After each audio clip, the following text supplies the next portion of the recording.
No, saabusite kohale. Sa filmid? Ma tein filmid ja siin suure torukujuline kaamera.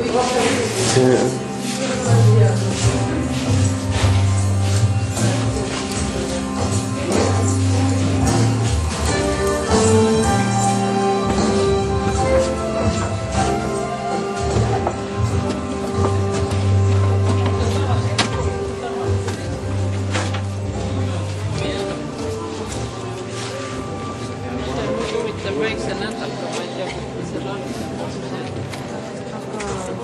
Teised. Ma teen väikselt elektrit. Huvitav jah, et selle elektrit kohti või selles lava. Aga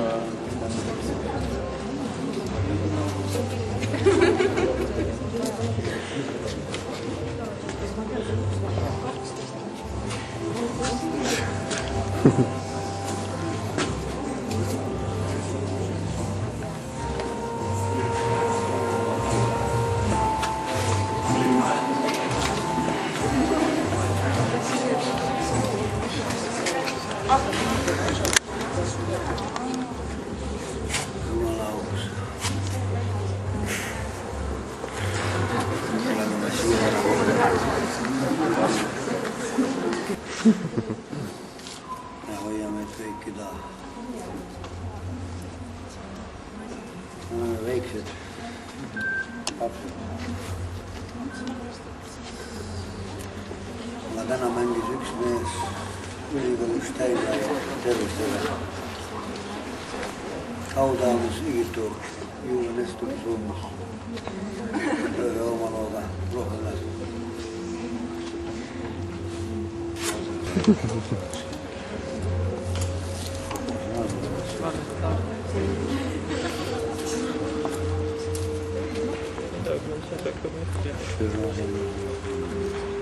No tere, enamus teist ma üldse ei tea, kunagi näinud, aga hea meel, et te jõudsite siia, mis iganes asja. Täna me esitleme Värske Rõhu kolmandat raamatut, mis on juhtumisi minu esimese näidendi trükiväljaanne. Ja see trükiväljaanne pisut erineb sellest algupärasest näidendist küll hästi vähe, aga kuna Värske Rõhu vaprad ja nutikad noored intellektuaalid arvasid, et see oleks üks tekst, mida võiks nagu paljundada ja inimesteni saata. Avas see ka mulle sellise põhjuse pisut lihvida üle see vana materjal, sest et see esimene variant, mis pälvis näidepreemia, oli selline, kui ta valmis sai, ma ei osanud sellesse kuidagi suhtuda, väga selline skisoidne suhe oli kuni ilmumiseni välja tegelikult, sellepärast et see materjal ise kuidagi lihtsalt, ma ei tea, esimese asja kohta oli endale kuidagi väga nagu julge liigutus, et ma seda tegin ja see sisu on ka selline, mis nagu mulle eriti rahu ei anna. Aga nüüd, kui see sai nagu üle lihvitud ja nagu lõplik punkt sai asjale pandud, siis ma leidsin nagu mingit sorti lõpetuse või mingit sorti rahu selle materjaliga, nii et me lõpuks ometi saime sõbraks ja seda ainult tänu siis Värske Rõhu inimestele, kes üleüldse innustasid mind nagu pühkima tolmu pealt. Et jah, et see algne variant ja see, mis välja tuli, nad erinevad väga minimaalselt, sellist ilukirurgiat tehtud ja üks pisikene tekstijupp on lisatud ka, aga muidu on tegemist täpselt sama näidendiga, sellepärast et juba niimoodi ajaloolise tõe huvides ei ole mõtet vist täielikult muutma, pidin ennast päris palju tagasi hoidma, et mitte teha sellest midagi, mida on kirjutanud 22-aastane mina, et selle kirjutas siis 20-aastane mina ja ta peakski selline olema. Lilli tegi midagi enne nägematut mu enda jaoks. Oota, ma tegin kassist. tahtsin öelda, et tänan Jimmy, et ta mind positiivselt hulluks ajas, et see protsess võttis väga, väga kaua nagu aega ja viimane öö, kui pidi siis näidend trükki minema, me olime siis mitu nädalat arutanud selle üle, kuidas lahendada 3 punkti, et oleks ilus näidendis. Ja viimane hetk oli see, kus unes juba nägin, et on 3 punkti ja siis mul oli idee, et iga punkti vahel on üks tühi, et oleks ilus lihtsalt.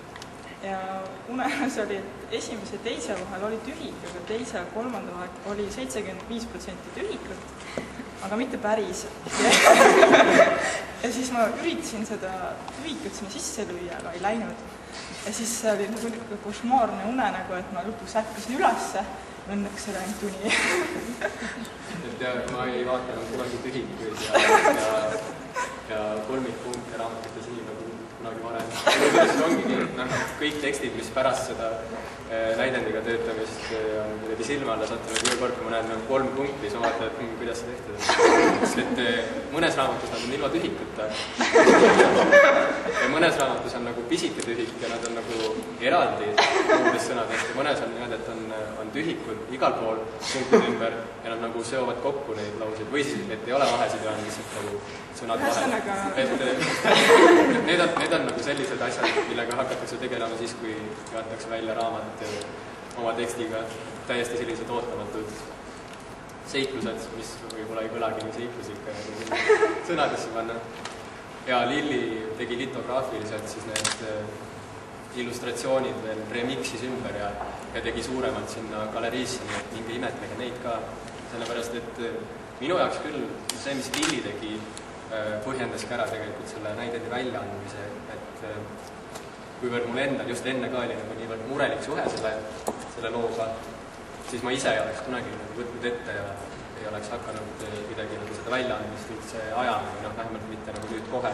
Aga see, mis Lilli tegi, see nagu andis väärtuse ja põhjuse selle raamatu olemasoluks ja puhtalt sellepärast, mis Lilli tegi, tasub juba vaadata üle. Meil on kusjuures neid eksemplare nüüd ainult 6 tükki siin, nagu ma teada sain. Et ülejäänud läksid poodidesse laiali.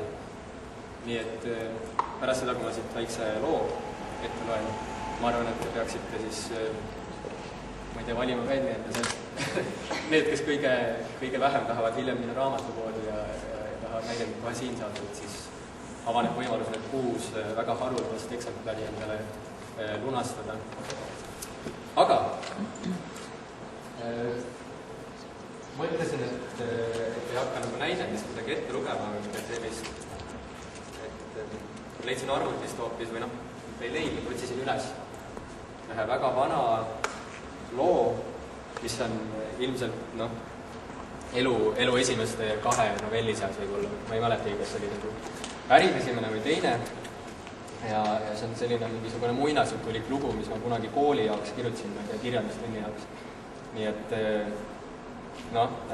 kosmoloogiline selline füüsika ja muu värk on siin arvestamata, aga võtke seda kui mingit sellist väikse pintsimaailmast võiku. Ja ma loen teile selle ette ja siis saavad teised rääkida. Loo nimi on Õieorg ehk legend kustuvast tähest. Ja see kõlab nii. Oli kord elamurajoon, mida sealsed elanikud Õieorguks nimetasid. Nimetus tulenes sellest, et igal kevadel oli kogu maa-ala kaetud imeilusate lillevitega. Õieorg erines teistest elamurajoonidest, nimelt kolisid sinna elama vaid need inimesed, kes olid jõudnud täieliku hingerahuni, õnne tippu. Teisisõnu, neil pidi olema kõik oma eluga rahul olemiseks. Kõik ihaldasid sinna elama minna, see oli unistuseks miljonitele. Õieoru rajaja kohta ei teadnud keegi suurt midagi, teati vaid seda, et ta oli olnud ülemaailmse rahuliikumise üks juhtfiguuridest. Elamurajooni rajades olevat ta öelnud, et sellest pidi saama õnne ja üksteise armastamise pesa. Õieoru eesmärk oli, et see kasvava elanikkonna arvelt aina laieneks, kuni lõpuks kogu maailm üks suur õieorg oleks.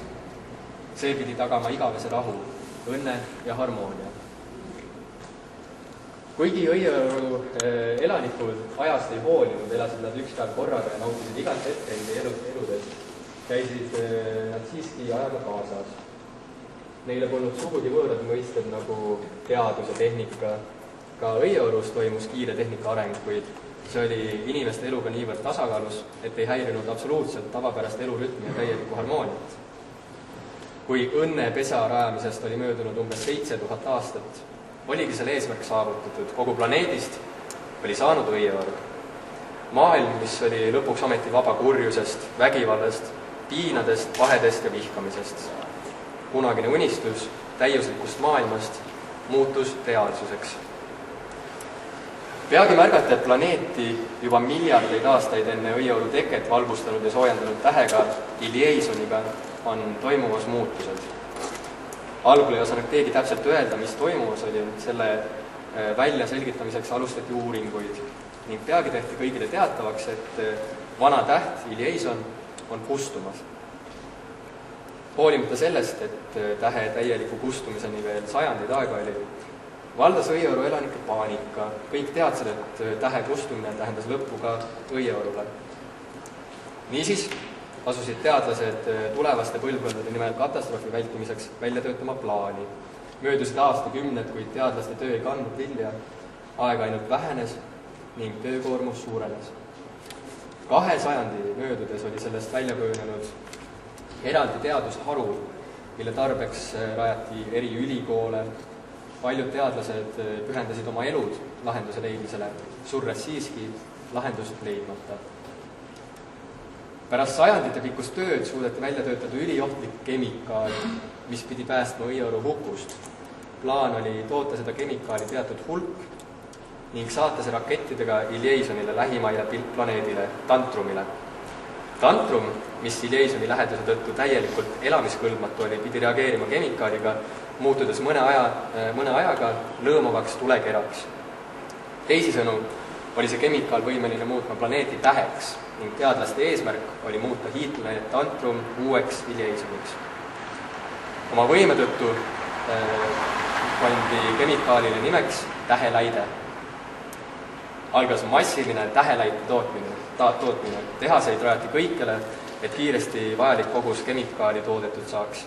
Tehaste töölised rajasid nende ümbrusesse tihedaid elamuurajoone, mis rikkusid kaunist pilti senistest õieoru asulatest. Tehaste tööst jäi järele tohutult palju jäätmeaineid ning eralduvad gaasid ja suits rikkusid keskkonda aina rohkem ja rohkem. Tuleviku nimel aga jätkus tehaste tööd ning neid tekkis juurdegi. 1,5 sajandi möödudes oli saadud kokku vajalik kogus täheläidet, mida asuti laadima 15 konteinerraketti. Õieorg ei meenutanud aga enam kuidagi endist kunagist välimust, inimesed olid masenduses, sest tekkinud tööstuslinnad olid saastatud ning sealne elukvaliteet oli väga madal. Levima hakkas taas kuritegevus. Täheläite rakettidesse laadimiseks kulus 3 aastat ning kui see töö oli tehtud, startisid kõik 15 raketti ning suundusid Tantrumi poole. Raketid maandusid kõik erinevatel aladel, üksteisest täpselt välja arvutatud kaugustel ning lasid täheläite levima üle kogu planeedi. Plaan õnnestus täielikult ning Tantrum süttis 1,5 aastaga. Nii saigi kaoses õieorg endale uue lootuse, tehistähe nimega Tantrum. Õieorg oli aga niivõrd muutunud, et selle nimi otsustati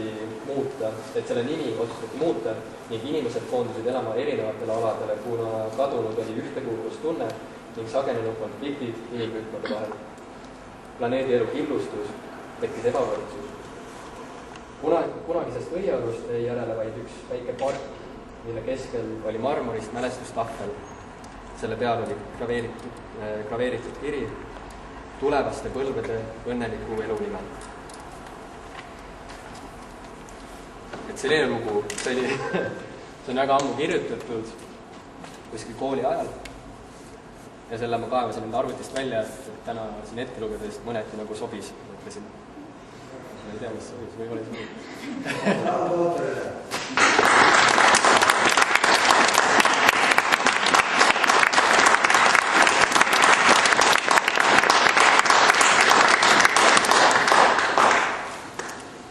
Aga jah, see on väga kummaline, et te sattusite siia, üleüldse on väga kummaline, kui tekst hakkab ise nagu elama, sest selle teksti ma kirjutasin peamiselt enda kodus diivanil istudes ja enda suvilas.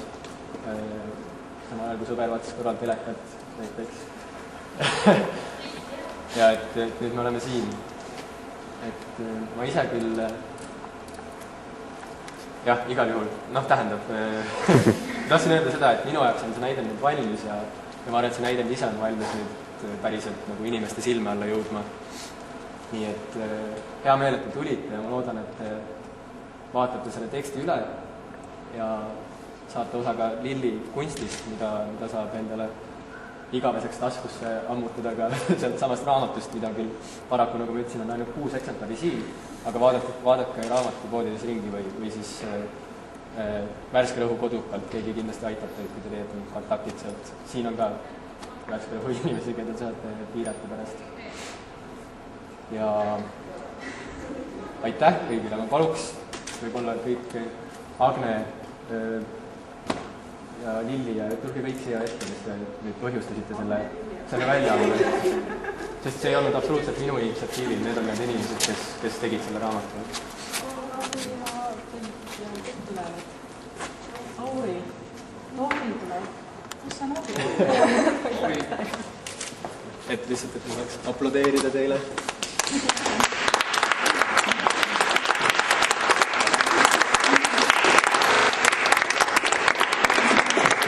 Minu käest saate osta siis neid rariteetseid eksemplare, mida on praeguseks järgi 6 sealt nurgast.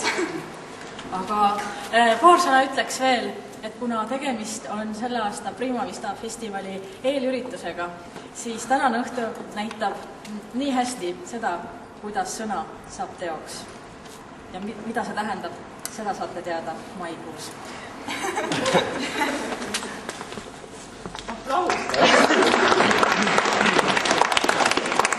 Et aitäh teile, et olge siin siis seni, kui on huvitav. Ma lähen panen vahepeal jope selga ja siis me saame juba, kellel on küsimusi või mis iganes, võib eraviisiliselt võib-olla rääkida või nii. Aga ma lähen panen jope selga. Lauri.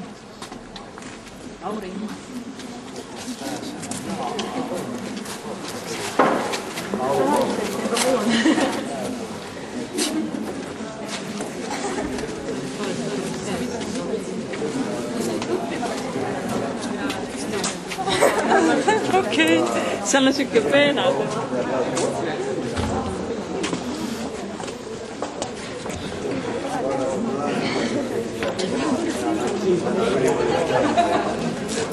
Laudamus Igitur, Juvenes Tantumus, Postio Potam Juventutem, Nos Molestam Senectutem, Nos Sapevit Keda Vossa. Sambain, siis ta sambain. Satubki veel kaugemale, nüüd laseb kaugemale. Õhku lendas kord. No, päris ilusti. Sisse või?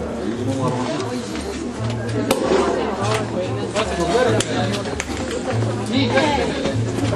Ja siis läks käimäin.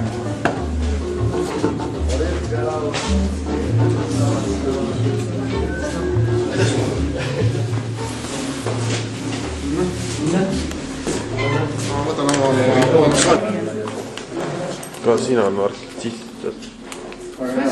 Ka sina on artist. Autori signeeringut ka saab see sisse.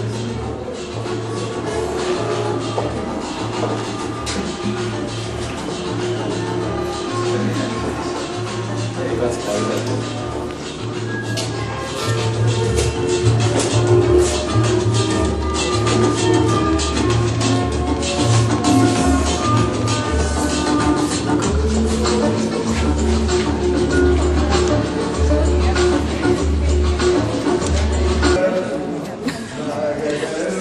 teadvustajas.